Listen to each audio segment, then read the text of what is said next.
Has there been a secret government organization named Majestic 12 covering up the truth about extraterrestrials and UFOs for decades? If so, how did they come to be? And who's involved? Are the documents that leaked about this group legitimate? And what do they tell us about extraterrestrials? Do we now have evidence of how John F. Kennedy was really assassinated? Time to take this topic to the edge of wonder. And here they are, your hosts, Ben Bluebook and Rob Roswell. Welcome to Edge of Wonder. I'm your host, Ben. And I'm Rob. Have you ever wondered where X-Files, Men in Black, Close Encounters of the Third Kind, Dark Skies, and a slew of other sci-fi movies got a lot of their ideas from? Well, some of these may not just be in the imagination of the writers, and sometimes, as we found out, the truth may be stranger than fiction. Wait, I'm gonna stop us right there. Don't forget to hit like and subscribe and hit those notification bells at the top so that you can get Edge of Wonder content every week when it comes in. 1947 and 1952 was a hot time for UFO-related sightings and crashes. Top secret documents state that over 16 crashes were recovered, where a whopping 65 ET bodies were reportedly recovered in these crashes. So everyone knows about the Roswell crash that happened in July of 1947. But what people don't know is that there is even a more massive and secretive crash that took place in AZTEC, New Mexico on March 28, 1948. There's even a plaque at the location where it supposedly happened. It is said that the security recovery operation was led by the Air Force and 5th Army Division. They removed a craft that was over 100 feet in diameter and 18 feet tall. The craft had 17 alien dead bodies, but this isn't what freaked everyone out. UFO researchers and insiders said that they also removed a large amount of random human body parts. Holy... that would freak anyone out. So the AZTEC crash remains one of the most top secret guarded topics in the history of the US. But think about it. Pressure from the public would definitely demand answers, and wouldn't the public freak out if they knew? An elite group of people decided that they needed something to handle all of these situations. Something that could operate in the shadows without oversight. Something that could make decisions without asking approval from even the president. Something that would eventually become the greatest threat our country might have ever seen. Thus, the Majestic 12, or MJ-12, was born. So stay tuned to hear how the NSA, the CIA, and the MJ-12 were all created. So one day in 1984, Hollywood producer and filmmaker Jamie Shandera received a package without a return address. All there was inside was a roll of 35mm undeveloped film. When Shandera developed it, he realized it contained 8 pages of an alleged briefing paper dated November 18, 1952, in which Vice Admiral ROSCOE HILLENKOETTER, sorry if I've butchered that, told President-elect Dwight Eisenhower of the recovery of remains of 2 crashed spaceships. So these documents say a lot, but it mentions that these crafts do not originate from Earth, even mentions Mars being a possibility, or another system altogether. Which, if you haven't watched our show on Mars, could actually be true. So anyway, it goes on to say that the object recovered at Roswell had writing and patterns they have never seen before, and most importantly, they describe that it doesn't have any wings, propellers, any other conventional methods of propulsion and guidance, as well as a lack of metallic wiring electronic components. It states specifically that on July 7, 1947, a secret operation began to assure the recovery of the wreckage, and the civilian and military witnesses were debriefed, and reporters were told that it was a weather balloon. Haven't heard that one before. But on July 8th, one newspaper printed the story of it being a UFO after arriving on the scene when it happened, and even getting photos of the officers who were probably not briefed yet. So you can find these documents on the FBI website. However, they just have the words bogus written on it with big letters, just to let everyone know that writing something in big letters must mean it's fake. Well, apparently the FBI thought this tactic would work as well. And if you look at it on Fakepedia, it also says, of course, it's fake. So it must be. Then it must be fake. Okay, so how did MJ-12 actually form? Well, since the military and President Truman were trying to figure out how to keep all of this from getting out to the public and exposed, on September 24th, 1947, he passed one of the most important and scariest pieces of legislation, the National Security Act. So, as if you guys haven't already guessed, Truman signed this executive order, which gave rise to the CIA, the NSA, and soon to be the Majestic 12. Now, on the surface, what we know is that this was the start of the Cold War, and security became a major concern. So it was thought that if they organized what was the Central Intelligence Group, then they can protect the country better against foreign threats. However, this only made it easier for them to work in the shadows, monitor and gather intelligence from covert activities from either home or abroad. So many insiders say that the real reason that this was all set up was to make it a lot easier for the government to cover up and control the alien secret, and that it was one of the biggest secrets still guarded today. So from this moment on, the official stance of the US government is that UFO and aliens definitely do not exist, and that anyone who says they do are probably crazy. So Rob, I guess I would be included in that book as being crazy since, I was just at the contact in the desert and I actually saw a UFO. Which actually means you just made the title of that conference literal. And we can now market it as Make Contact in the Desert with Ben. Well, wait till we start talking about that document that leaked about MJ-12 and how they handle people talking about UFOs. You're actually not wrong about how they treat you. Yeah, so you guys got to keep watching to hear about this crazy document. The Edge of Wonder. Okay, so back to our story. During this time, a lot of secret memos and documents started to be passed around by President Truman and various high-level top officials, which finally set the stage for creating the Majestic 12. So the Secretary of Defense, James Forrestal, teamed up with Dr. Vannevar Bush, who, by the way, was also in charge of the Manhattan Project, which created the atomic bomb. So they got together with 10 other high-ranking military officials to take control of all extraterrestrial contact.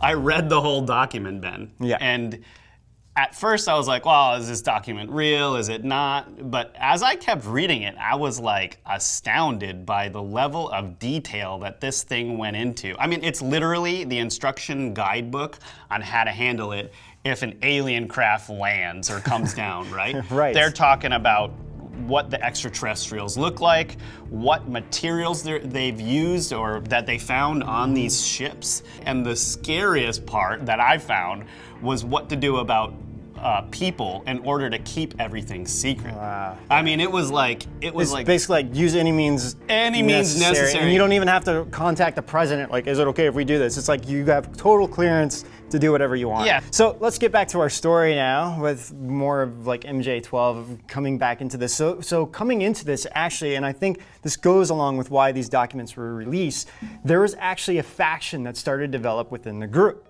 a positive faction. Yeah. So James Forrestal was very idealistic and a religious man, and he didn't want to have all the secrecy about these UFOs and aliens, and thought, hey, the public should know about this. This is some crazy stuff we're dealing with, and maybe the public should know.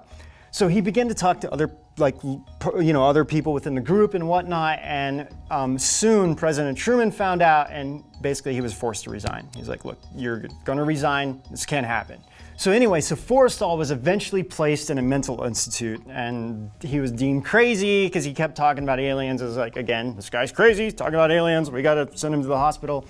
And eventually he killed himself by tying a sheet around his neck and jumping out a window, and supposedly even writing a suicide note. Right, and so his buddies in this faction we're talking about, they find broken glass inside his room, which suggests a struggle, and they think, and probably believe him, that his suicide note was forged. Right, and so he actually becomes what is known as the first cover-up, death cover-up of the whole alien secrecy. So Ben, let's get into where President Eisenhower comes in on this. So in 1953, Dwight Eisenhower becomes president and takes office. Soon he's on an aircraft carrier and actually sees a UFO and starts demanding what is going on, and sends a letter to MJ-12 saying, like, what are you guys doing? So he demands everything that they're doing, and of course they refuse. So he sends his own military over there, and what would you say the military would get? It's the First Army. Yeah. Which is like, these are the, at the time especially, these were like the boss army, right? Right. Yeah. So he sends these guys over there, and finally they're like, okay, fine, we'll release some stuff to you, whatever, you know. We sped that whole part up. It took a little more time for Eisenhower to get angry and have to send the army over. Yeah, to Area 51. Right. In February 1954, President Eisenhower interrupts his vacation in Palm Springs, California to make a secret trip to a nearby Air Force base to meet 2 extraterrestrial aliens, or, as it said in the media, he went on an emergency dentist trip. Had to get those molars fixed, I guess. It was here that Eisenhower reportedly signed a treaty with these extraterrestrials, or got a tooth filling. It is now generally believed that he was forced into this, however, and then regretted it his entire life. So Laura Eisenhower, who's actually becoming a really good friend of ours. Hi, Laura. So she talks about this at quite good length in our last video interview that we did with her. Yeah. Actually, if you haven't checked it out, we did one interview with her, and we have another one from Contact in the Desert. And she basically talks about how she's felt guilty about how she thought about him, you know. Mm-hmm. You could say that one of his biggest mistakes wasn't actually signing the treaty, but it was asking Nelson Rockefeller for help with this alien issue. Because of this, Nelson was able to be very influential and got so much power that he almost became more powerful than the president. So really, in a way, he had no choice but to sign this treaty if this was the way it actually went down, because he wanted to release all of this to the public when he found out that these aliens deceived the US, but by this time MJ-12 was becoming so powerful that even the president of the US really couldn't do anything about it. So supposedly this treaty was that they could only work with the US, abduct some people, but they had to bring them back. They couldn't harm them or do anything with that, with those people, and they couldn't do anything else with any other country. Very soon they found out that, well, this wasn't happening, people weren't being returned, and they started finding out they were making deals with Russia and probably China and all kinds of things. So now this brings up the whole other issue with President John F. Kennedy. So stay tuned if you want to find out what might have actually happened to John F. Kennedy. You could stay tuned, or we could tell you right now.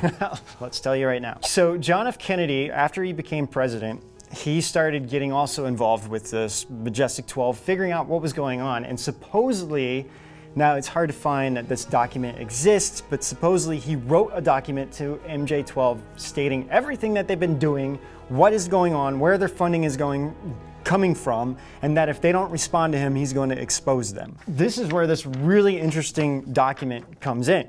So we'll show you a less lame image of this. Okay. It is in rough shape, let's put it that way. So this is like a printout copy, but anyway, so there's this burned copy that was found, and it's titled Top Secret MJ-12. The interesting thing is it says Director of Central Intelligence MJ-1. So that's Alan Dulles. Before we talk about this document, you have to understand that John F. Kennedy had a code name, and that code name was Lancer. Yeah. Lancer was his code name. And this document goes on to basically say that Lancer is asking too many questions, right? Exactly. And they're like, what should we do to handle this situation? So the problem is that there's no actual date on this document, but supposedly very soon after this document came out, he was killed. The message that they were sending out, the MJ-12, was saying, hey, we just killed a president. Yeah. Anybody else want to mess with us? We did hear some other things, like some other people saying that Kennedy was going to release a lot of this information to Russia. On the record, Ben and I don't think that's what happened. Right. I think Kennedy was clean. I don't think that was going on. So where are we today? Let's kind of go into what's happening today. Where is MJ-12 and what's happening with our society right now? So of course MJ-12 probably is no longer called this. I mean, anything that's kind of to make a long story short, the letters in the name have probably changed. Yeah. The reason why I believe that most likely that these are real, there's a lot of people that are involved with the government, like this side of the government, that want the public, they want disclosure. So they are sending out things. And then you have the other side who is trying to cover this up. So I think right now where we are is that there is a division of the two sides. Yeah, it actually exists. It didn't go away. And now, like, you have this side that's what they're calling the Alliance, which is releasing more information and trying to get the public aware. And get technology into people's hands, like what Emery Smith is doing. Exactly. And stuff like. Okay, that ends our Edge of Wonder episode on MJ-12. Let us know what you guys think. Yeah, definitely. And until next time, we'll see you out on the edge.